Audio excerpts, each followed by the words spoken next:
ഈ സമയം നർത്തകിയുടെ അച്ഛൻ കോപിഷ്ഠനായി കടന്നു വരുന്നു. നർത്തകിയുടെ അച്ഛൻ കോഴിക്കാഷ്ടം കൊണ്ട് വരുന്നു. കോഴിക്കാഷ്ടം കൊണ്ടല്ല, കോപിഷ്ഠനായിട്ട് എന്ന് വെച്ചാ ദേഷ്യം കൊണ്ട് കത്തി ജ്വലിച്ചു കടന്നു വരുന്നു. എവിടെ?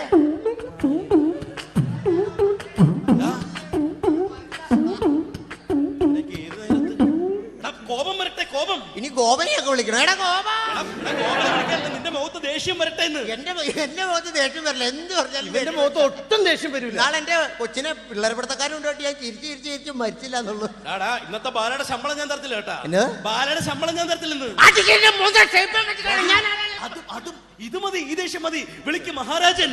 മഹാരാജൻ. മഹാരാജൻ വിളിയേക്കുന്നു. കണ്ട മീൻകാരെയൊക്കെ പിടിച്ച ബാല പിടിപ്പിച്ചേക്കണ. അവന്റെ പേര് പറയടാ. ഇവന്റെ പേരെന്താ? ത്രിവിക്രമ. ത്രിവ്രി. ത്രിവ്രി. ത്രിവിക്രമ. ത്രിവ്രി. ത്രിവിക്രമ. ത്രിവ്രി. ത്രിവിക്രമ. ഞാൻ പറഞ്ഞോളാം. പറ. ശശി എന്നാ മതിയല്ല. 3 വർഷങ്ങൾക്ക് മുമ്പ്. അത് ഞാനാണോ? നീ പറ. 3 വർഷങ്ങൾക്ക് മുമ്പ് ഇവിടെ നൃത്തം പഠിക്കാൻ വന്ന എന്റെ മകളിന്ന് 6 മാസം ഗർഭിണിയാണ്. മഹാരാജൻ, നിന്നോട് ഞാൻ പ്രതികാരം ചോദിക്കും. പ്രതികാരം. ഒരു പുച്ചോട്ട് കൊടുത്തേക്ക്.